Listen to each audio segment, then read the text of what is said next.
पछतावा अतीत नहीं बदल सकता और चिंता भविष्य नहीं संवार सकती। इसलिए वर्तमान का आनंद लेना ही जीवन का सच्चा सुख है। स्वामी विवेकानंद और जर्मनी के संस्कृत भाषा के विद्वान प्रोफेसर पॉल डायसन संस्कृत साहित्य पर चर्चा कर रहे थे। किसी कारण प्रोफेसर डायसन को उठकर बाहर जाना पड़ा। स्वामी विवेकानंद पास रखी एक किताब उठाकर उसके पेज पलटने लगे। वह उसे पढ़ने में लीन हो गए। थोड़ी देर बाद प्रोफेसर डायसन अपना काम निपटाकर लौट आए, लेकिन स्वामी जी किताब पढ़ने में इस कदर खोए थे कि उन्हें डायसन के लौटने का पता ही नहीं चला।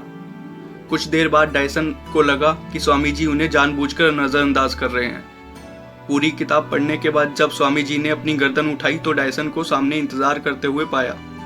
वह बोले, क्षमा कीजिएगा, मैं पढ़ रहा था, इसलिए आप कब आए इसका पता ही नहीं चला।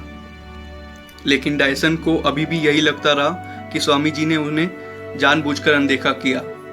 स्वामी जी डायसन के मन का भाव जान गए। उन्होंने यकीन दिलाने के लिए किताब की कुछ पंक्तियां सुनाई, लेकिन इसका उलट असर हुआ। किताब की पंक्तियां सुनने के बाद डायसन ने कहा, लगता है आपने यह किताब पहले भी पढ़ी है।